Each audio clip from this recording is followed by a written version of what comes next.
Evangelho de Mateus, capítulo de número 11, os primeiros versículos da palavra do Senhor, da rica e poderosa palavra de Deus, que nos diz assim,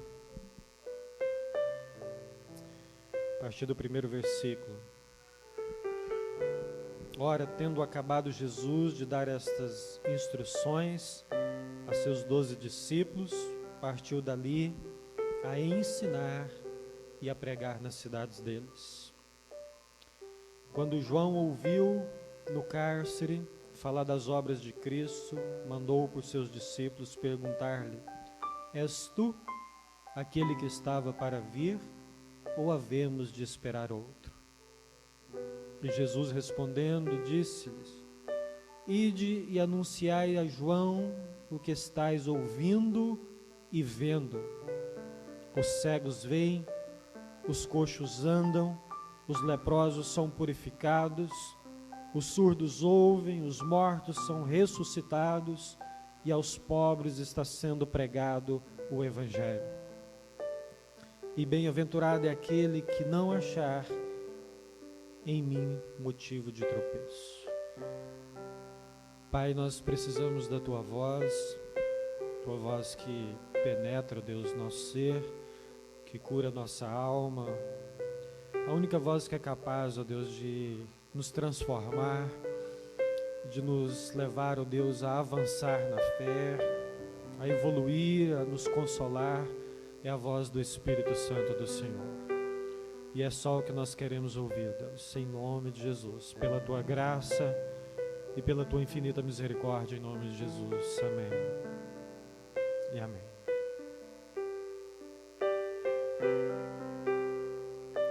Bom, irmãos, não sei se você já teve crises na vida.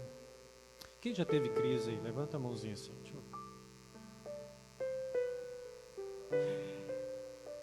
Crise é uma coisa que inevitavelmente faz parte da caminhada cristã, principalmente.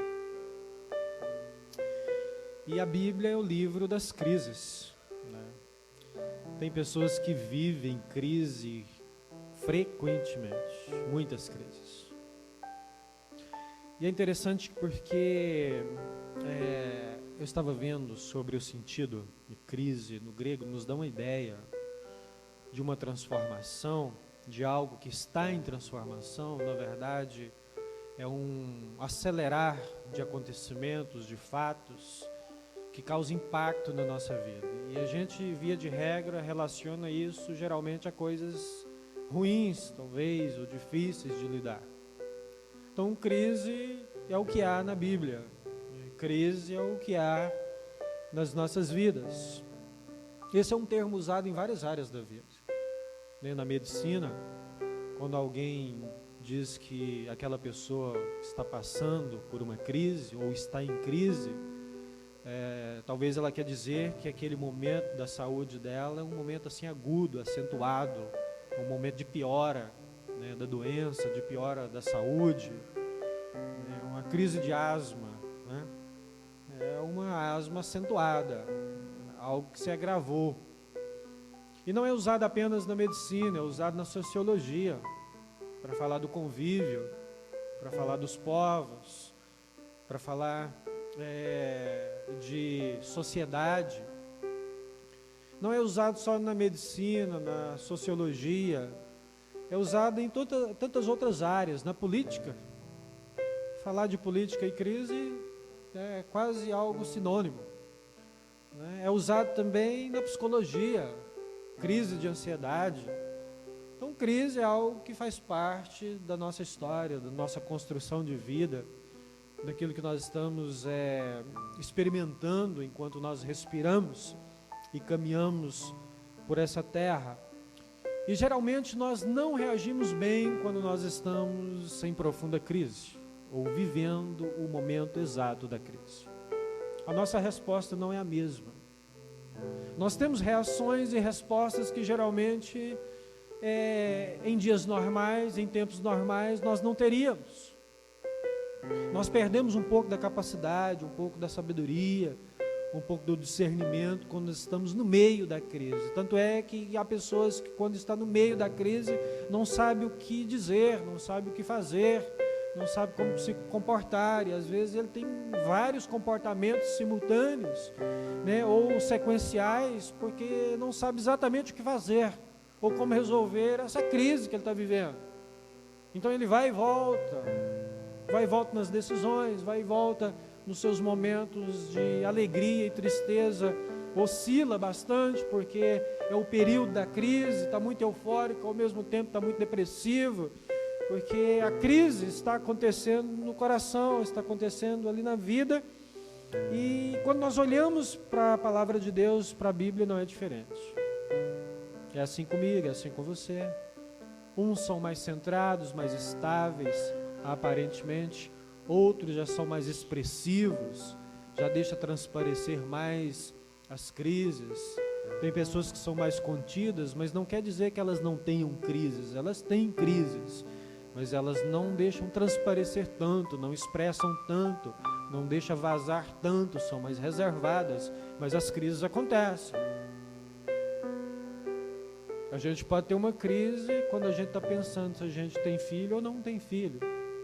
Isso pode ser uma crise, ou não.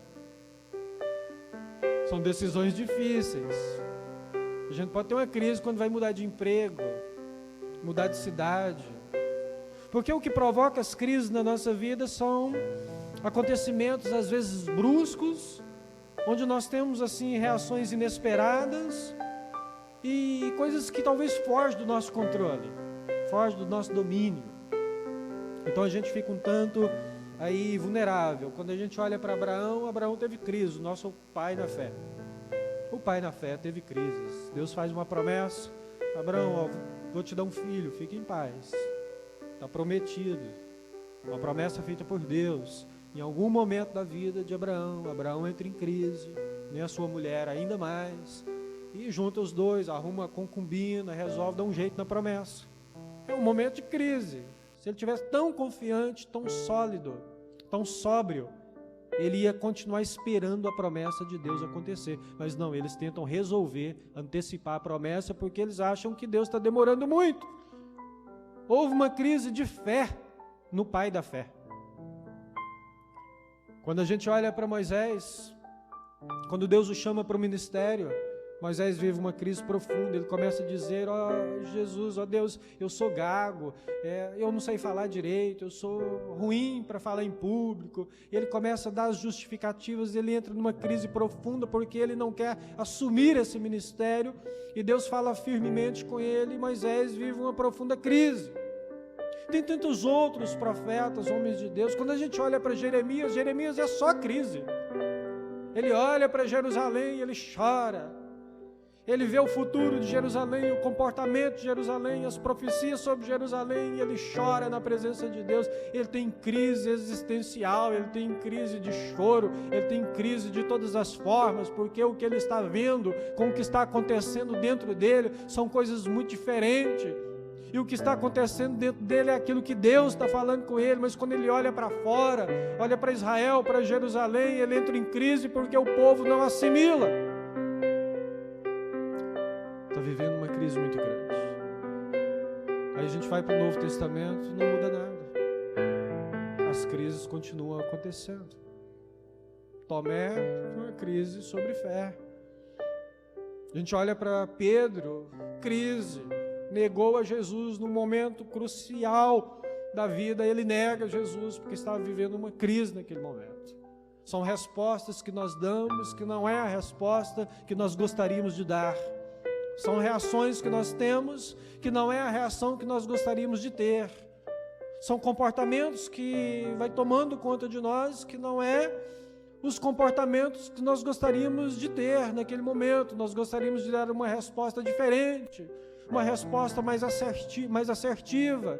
Nós gostaríamos de estar mais alinhado com aquilo que está acontecendo ao momento e responder melhor a isso, para poder administrar melhor essas crises, mas elas tomam conta do nossa mente, do nosso coração.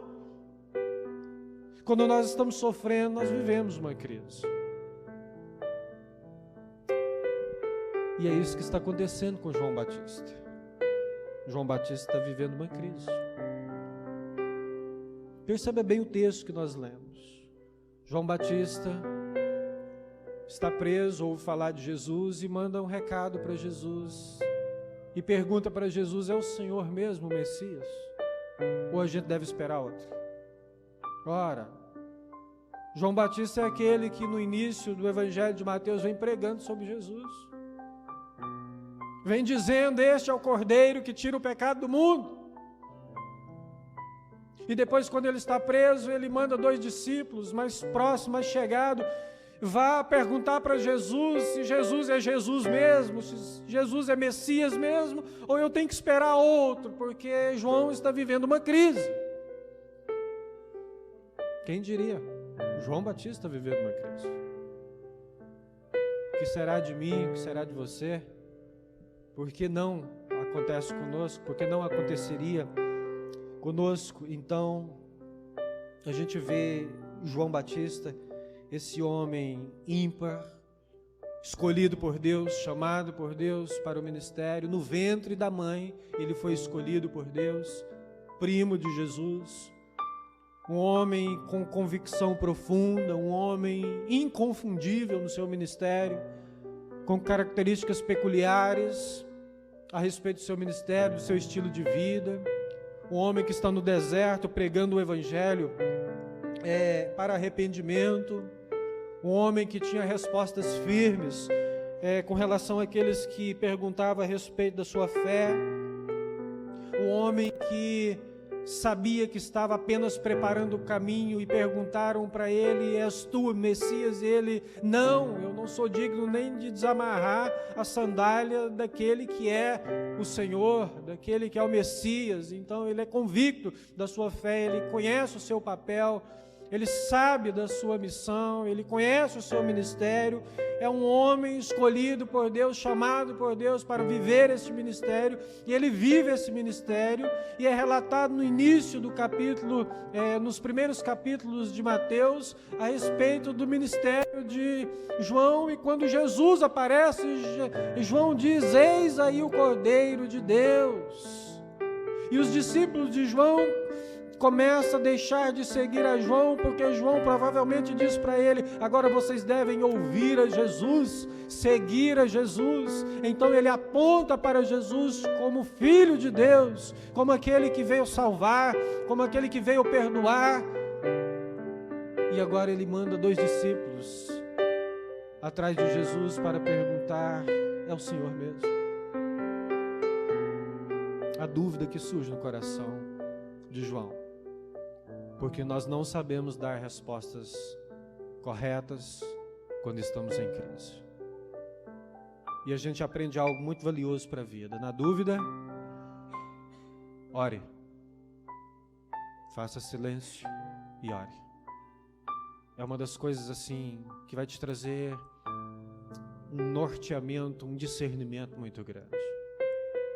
Então o que João está vivendo é aquilo que Abraão viveu, aquilo que Moisés viveu, Pedro viveu, o que Paulo viveu. Quando Paulo diz: Deus, tira de mim esse espinho da carne, ele estava vivendo uma crise entre o sofrimento, a pregação do Evangelho e a vontade de Deus. Ele apresenta isso a Deus, e é uma expressão de uma crise do apóstolo Paulo. Então todos eles viveram. E é interessante, quando a gente volta no capítulo 10 aqui, a gente lê um pouco antes, a gente vai ver que os discípulos foram enviados a pregar o Evangelho, e os discípulos foram enviados a evangelizar.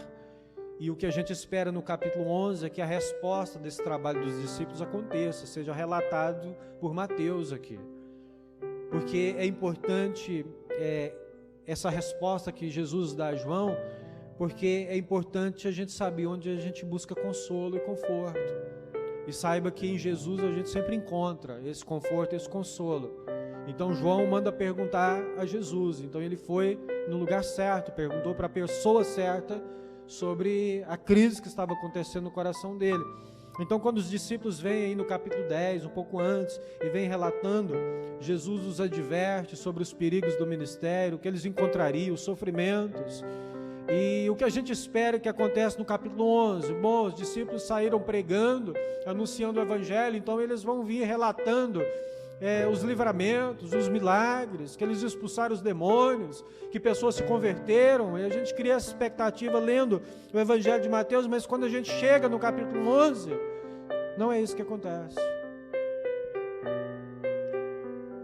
Mateus, no seu relato, e Jesus tira o foco desses grandes feitos dos discípulos para prestar atenção em João. João está vivendo um momento que precisa de atenção. Ele deixa de relatar os milagres, os grandes feitos, os livramentos, os demônios sendo expulsos em nome de Jesus, para olhar para o coração de João e prestar atenção a João. Isso é uma resposta de acolhimento de Jesus. É uma resposta que aquece a alma de João. É uma resposta que João precisava. Porque é intrigante quando a gente identifica isso, irmãos. João Batista estava sofrendo e Jesus olha para o sofrimento dele e diz, vai e diz a João que os cegos veem. Diz a João que os coxos andam. Vai e diz a João que aos pobres está sendo anunciado o evangelho do reino. Vai e diz a João tudo que você está vendo, tudo que vocês estão presenciando, tudo que vocês estão ouvindo. E essas são as palavras que consolam o coração de João, porque isso tira a dúvida do coração de João, porque isso acolhe o João no momento de crise aguda. Eu estou aqui preso. Será que tudo isso valeu a pena? Valeu a pena crer em Jesus? É isso mesmo, Deus está presente, Deus está ouvindo as nossas orações. Porque você vê João Batista pregando sobre Jesus, e você vê aqui no início do versículo de número 11, dizendo que Jesus veio pregar e veio ensinar, e Jesus está pregando e ensinando, mas ele é interrompido pelos discípulos de João para falar a respeito da situação de João, e Jesus para tudo para dirigir palavras ao coração de João Batista, para dizer, João Batista, eu me importo com o seu sofrimento, eu me importo com suas dificuldades. Vai e diz a João o que você está vendo, o que você está ouvindo, os milagres que você está contemplando, porque isso vai consolar o espírito de João. O que a gente pode ver é que talvez João tenha criado uma expectativa a respeito de Jesus que foi frustrada. Talvez João esperasse que Jesus fosse estabelecer o seu juízo naqueles dias. E por que João está preso aqui no texto que nós lemos, no versículo 12, quando João ouviu no cárcere? Porque João estava fazendo alguma coisa errada no ministério, na vida? Não.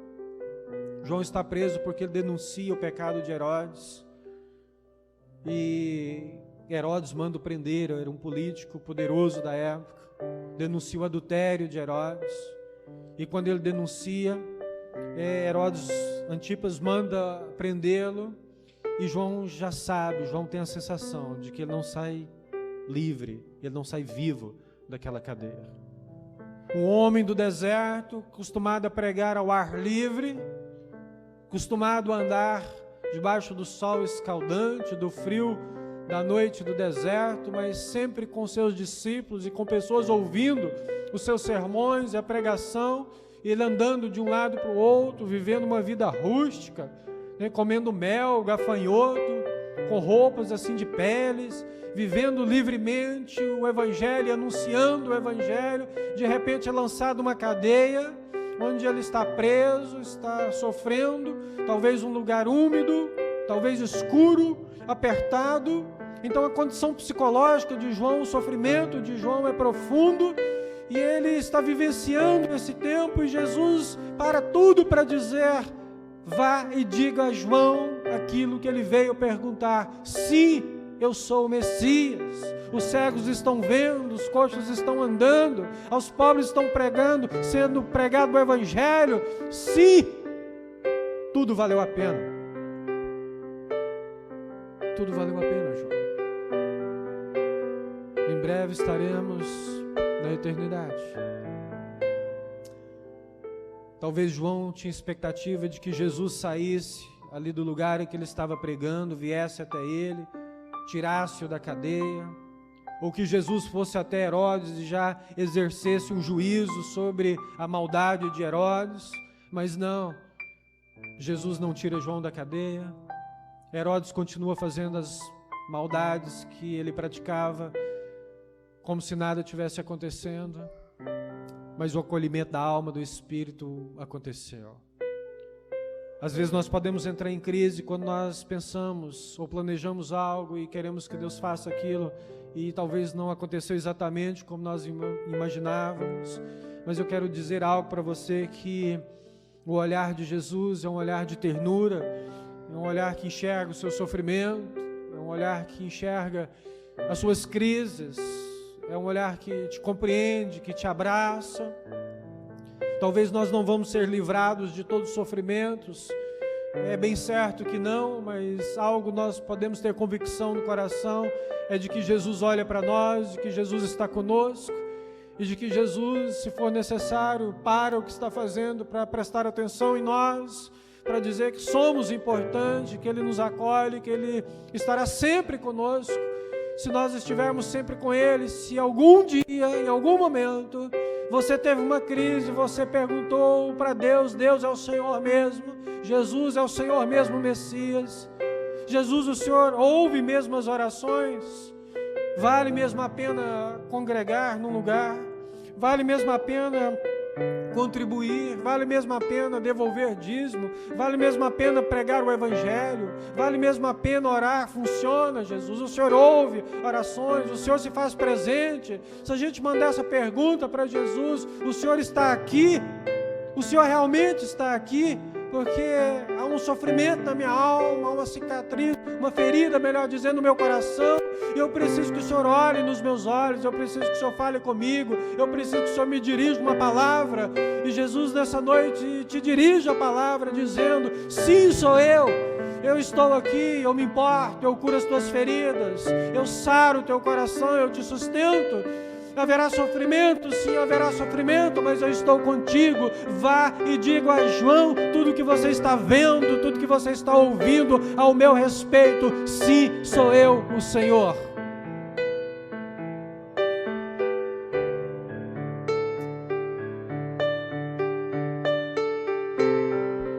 Esses discípulos de João vão visitar Jesus, e é muito interessante porque o versículo 1, 2 e 3 faz essa pergunta: é o Senhor mesmo ou nós devemos esperar outro?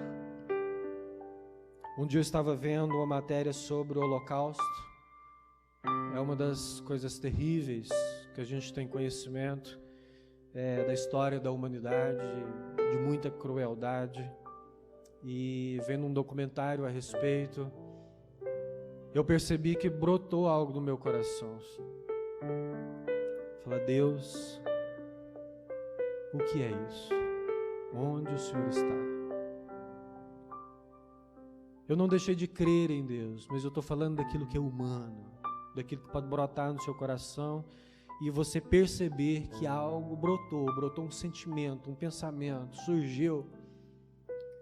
Quando eu vi as imagens de todos aqueles judeus nas câmeras, a forma como que eles foram executados, mortos, o sofrimento daquele povo, eu comecei a conversar com Deus, porque brota um sentimento, até involuntário, brota um sentimento: Senhor, onde o Senhor estava? O que aconteceu? O que é isso? O que significa isso para a humanidade? O que significa isso que manchou, que marcou a história da humanidade? Embora a história da humanidade é marcada por pecados, mas é algo que mexeu comigo. Eu começo a conversar com Deus e eu começo a dizer: Senhor, eu preciso que o Senhor fale comigo, eu preciso que o Senhor ministre meu coração, eu preciso superar esse sentimento, eu preciso ser honesto com o Senhor, eu preciso abrir o meu coração, porque eu sei que o Senhor existe, mas esse é o sentimento. Então, às vezes, nós temos que falar com Deus sobre o que sentimos mesmo, não somente aquilo que nós temos como pensamento, como raciocínio. Eu sei que Deus existe, tá? Mas o que eu estou sentindo agora? Então, às vezes, falar para Deus o que eu estou sentindo agora, o que eu estou passando agora é muito importante para que Deus ministre no nosso coração e a gente seja sarado, curado, e venha a revelação divina de que Deus é soberano, está no controle, de que haverá justiça, sempre haverá justiça, porque a justiça que nós esperamos é uma justiça de uma eternidade, não é uma justiça de um momento, ou de coisas que nós analisamos com o nosso coração, ou com a nossa fraqueza, ou com nossos pensamentos, mas é uma justiça ímpar, é uma justiça pura, é uma justiça completa, onde todos os fatos, todos os acontecimentos serão apurados, e o Deus que está sentado no trono de justiça vai julgar vivos e mortos. E nós devemos confiar nessa misericórdia, porque lá estaremos, eu, você, para ser julgado por Cristo Jesus. Mas quando eu olho para a crise de João Batista, eu sei que eu posso confiar em Jesus, mesmo se eu tiver sentimentos diferentes daquilo que a Bíblia me relata. Eu tenho que saber que são pensamentos que vêm e vão, milhares deles, que são sentimentos que muda, que altera, né? A gente acorda, dorme feliz, acorda de mau humor, são coisas que alteram rapidamente. O dia começa bom, termina mal, e há dias que começa mal, termina bom demais. Então são coisas que mudam, oscilam muito dentro de nós. E diante de todas essas mudanças, eu posso ter a certeza, a convicção de que Jesus é verdadeiro. Sim, Ele está comigo, Ele está com você, Ele está com o seu povo, Ele está com a igreja. Viva tudo isso, porque é muito humano, mas nunca afaste-se daquilo que é a verdade pura e absoluta da palavra de Deus. Então, quando esses discípulos vêm a Jesus e diz, devemos esperar outro, a reação de Jesus é muito interessante, porque Jesus não vai direto respondendo para eles. Jesus diz algo a partir do versículo 4, assim, e Jesus respondendo, Mateus relatando, disse-lhes, ide e anunciai a João o que estáis ouvindo e vendo. Os cegos estão vendo, os coxos estão andando, os leprosos são purificados, os surdos ouvem, os mortos são ressuscitados. Ele primeiro faz uma demonstração e vai agora, diz para João o que você viu e ouviu. Ele não simplesmente não diz, fala para João que eu tenho uma resposta teológica para ele, uma explicação teológica para o que ele está vivendo, ou eu tenho uma resposta filosófica para João, ou eu tenho uma matemática aqui que soma todas as coisas, vai equalizar a vida dele e ele vai entender. Não, Jesus não dá esse tipo de resposta. Jesus vai direto na alma de João e ele cura, ele começa a curar os cegos, ele começa a limpar os leprosos, ele começa a demonstrar o seu poder e diz para os discípulos de João agora, vai lá e conta para João o que você acabou de ver. Vai lá e conta para João o que você ouviu do meu sermão, das minhas palavras e o que você acabou de ver. O que aconteceu aqui, os milagres que aconteceram, para que João saiba que sim, eu não somente tenho poder para fazer milagre, como tenho poder para perdoar pecados, e como tenho poder para consolar no meio da crise, mesmo à distância. Diz a João que está preso, que sim, sou eu e eu estou com ele. que tudo que ele viveu, tudo que ele pregou, sim, é verdade, Deus está conosco, vale a pena servir a Jesus, vale a pena ser fiel a Jesus, vale a pena viver todas as crises, mas olhando para Jesus e dizer: Jesus, o Senhor está nisso, o Senhor está comigo, o Senhor está aqui e agora.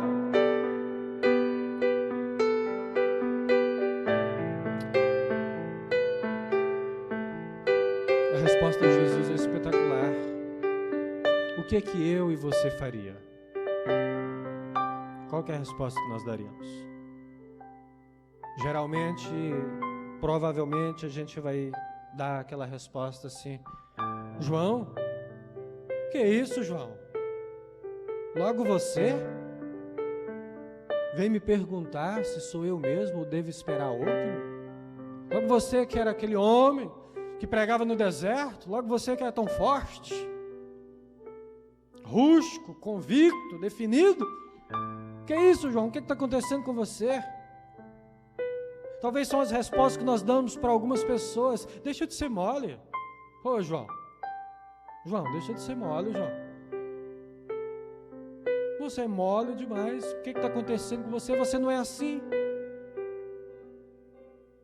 São coisas que às vezes a gente fala, mas não é o que Jesus diz. Não é o que Jesus responde, não é o que Jesus está falando. O que Jesus responde tem a ver com a alma. O que Jesus responde tem a ver com a dor. O que Jesus responde tem a ver com consolo. O que Jesus responde tem a ver com acolhimento. O que Jesus responde tem a ver com o momento que ele está vivendo. Um homem poderoso como João Batista, onde o próprio Jesus depois, na sequência do texto, vai falar a respeito dele. Jesus vai dar testemunho a respeito de João, mas está vivendo esse momento e Jesus não ignora isso, Jesus não dá respostas prontas para ele, mas Jesus acolhe, e é isso que Jesus faz com as nossas vidas. É isso que Jesus faz conosco. É Jesus dizendo: eu entendo a sua crise, eu entendo o seu momento, eu entendo o seu sofrimento, mas você precisa ouvir as minhas palavras, você precisa ouvir o que estou pregando, vocês precisam relatar o que estão vendo, e vocês precisam confiar que aquele que tem poder para fazer milagre, tem poder para perdoar, tem poder para curar as feridas, tem poder para consolar, mesmo se estiver em sofrimento na cadeia, o Senhor Jesus estará conosco.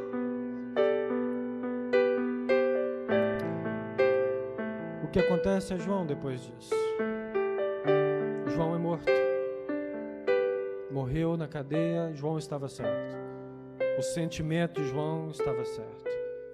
Ele não sairia vivo daquele lugar. Mas há uma promessa a respeito de João Batista. João Batista. Os cegos veem. Os coxos andam. O meu espírito flui. E as minhas palavras curam. João Batista foi curado eternamente. Não saiu vivo da cadeia, mas recebeu uma cura eterna. Para entrar no reino de Deus, para uma alegria imensurável. Foi tirado da terra numa prisão injusta, onde Jesus não foi lá para tirar ele da cadeia, onde Jesus não exerceu o juízo imediato sobre Herodes, mas Jesus consolou e diz: estarás comigo no paraíso. Esse é o caminho, essa é a verdade, essa é a vida.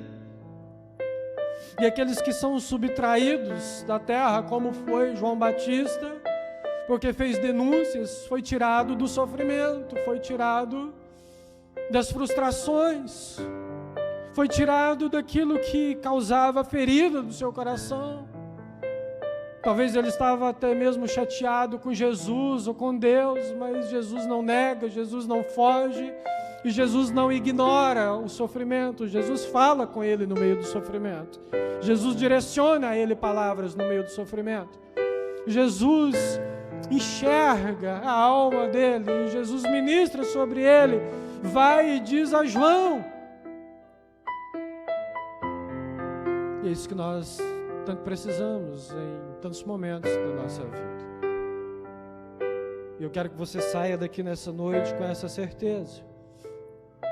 Eu não sei quais são os sentimentos, as crises, os pensamentos, mas que você tenha certeza de que há um conforto, há um consolo do Espírito Santo de Deus. E que aquele que prometeu que estaria no nosso meio, está no nosso meio. Aquele que diz que estaria entre nós e em nós, está em nós. Quando nós o invocamos, Ele vem, Ele fala porque Ele se importa. Porque Ele vê a nossa caminhada e o nosso sofrimento. E Ele traz consolo. Eu acredito que as palavras de Jesus e a respeito de Jesus fortaleceu João para encarar até mesmo a morte.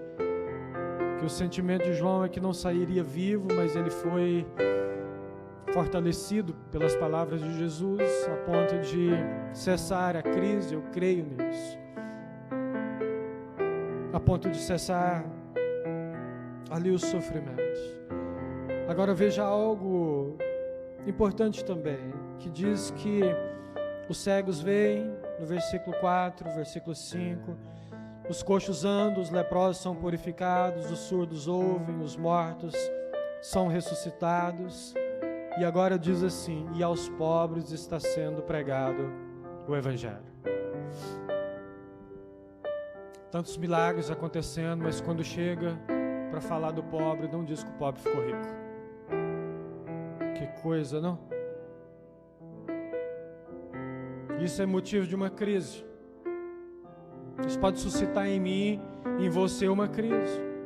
Ora, os cegos veem, os coxos andam, os leprosos são purificados, mas o pobre não fica rico.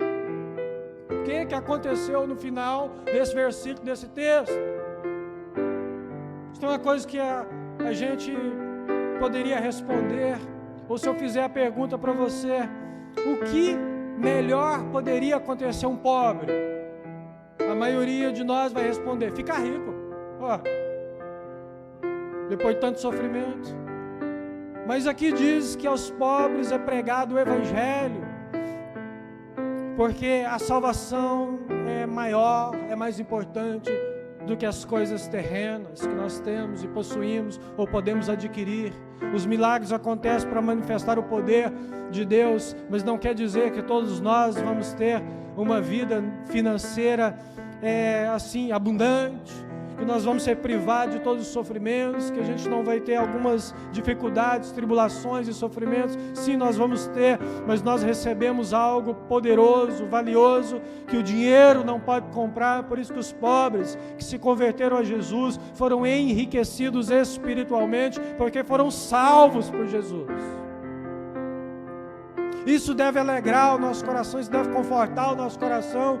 Eu tenho privação de alguma coisa, mas eu tenho salvação em Cristo, eu tenho perdão em Cristo, eu tenho um mover do Espírito que cura as minhas feridas, a minha alma. Eu posso me achegar ao trono da graça e falar com o Pai.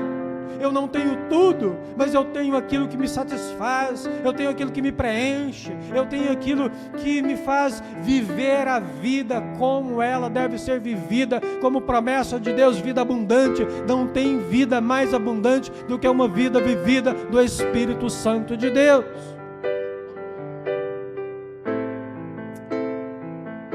É por isso que nem sempre o melhor para o pobre é ficar rico, mas é ser salvo, ter uma experiência com Jesus, abrigar as palavras de Jesus no coração. E ele vai dizer no versículo 6, bem-aventurado é aquele que não achar em mim motivo de tropeço. Feliz é o homem que não vê problema no Evangelho, ou que não vê problema em seguir a Jesus, ou que não acha que o Evangelho é um problema que está atrapalhando os teus desejos naturais, carnais, seus projetos de vida terreno. Feliz é aquele que olha para Jesus e diz: Ele é o meu Senhor, o meu Salvador, a quem eu vou seguir, com crise ou sem crise, com dinheiro ou sem. Em todo momento da minha vida seguirei a Jesus, quando nós criamos alguma expectativa que pode ter ocorrido isso no coração de João, a respeito daquilo que não é a vontade de Deus, nós podemos ser frustrados e talvez nós passamos por algumas crises na vida espiritual, de estar triste com Deus, minado na fé, desanimado, esgotado, porque nós planejamos algo e algo não aconteceu conforme nós planejamos. Não estava nos planos de João Batista ir preso e decapitado e daí para a eternidade. Talvez seja por isso que ele estava tão fragilizado, tão sensibilizado. Então uma vida de oração, uma caminhada com Jesus vai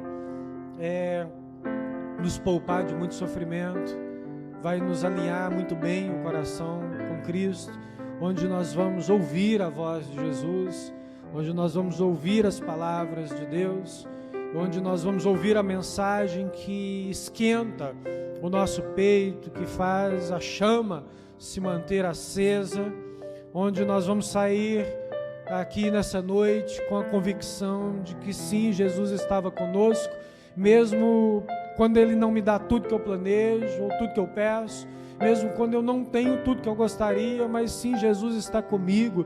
Quando eu vou deitar, Jesus está comigo. Quando eu me levanto, Jesus está comigo. Quando eu vou almoçar, Jesus está comigo. O Espírito Santo está ministrando, está falando, o Espírito Santo está me acolhendo, está entendendo as minhas crises, os meus sofrimentos, as minhas feridas, está me renovando, me fortalecendo. Eu caio, Ele me levanta. Eu sou ferido, Ele me cura. Eu estou perdido, Ele me traz de volta para o caminho. Eu estou cansado, Ele me leva às águas de refrigério. Eu tenho fome, eu tenho sede, Ele me leva a pastos verdejantes, me leva à fonte da vida. Eu estou encolhido, eu estou fragilizado, eu estou ferido, Ele me acolhe, Ele me coloca debaixo das tuas asas. Ele é a minha volta, uma fortaleza. Ele é onde eu me refugio, Ele é onde eu me entrego, Ele é onde eu lavo a minha alma, Ele é onde eu choro, Ele é onde eu experimento coisas sobrenaturais que só pode vir do trono da graça de Deus, coisas sobrenaturais que me cura, coisas sobrenaturais que me levanta, coisas sobrenaturais que realiza aquilo que é poderoso da parte de Deus na minha vida e me renova, me fortalece e me coloca de pé para continuar a trajetória, a caminhada, olhando para Cristo, pois bem-aventurado é aquele que não vê em Jesus dificuldade, mas olha para Jesus e diz: Ele é o meu Senhor.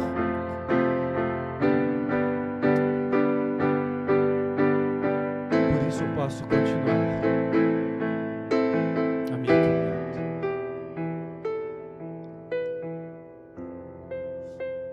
Imagina João ouvindo essa notícia. Vai lá e diz para João que vocês estão ouvindo e vendo o quanto isso animou, confortou o coração dele, que estava preso, sofrendo injustamente, e quanto essas palavras foram poderosas para remover qualquer dúvida. Devemos esperar outro? E Jesus não diz para ele: que isso, João? O que é isso que você está dizendo? O que está acontecendo com você, João? Jesus não faz isso, Jesus não fala isso. Então a gente aprende aqui sobre o que Jesus não faz, e a gente viu o que Jesus vem fazendo.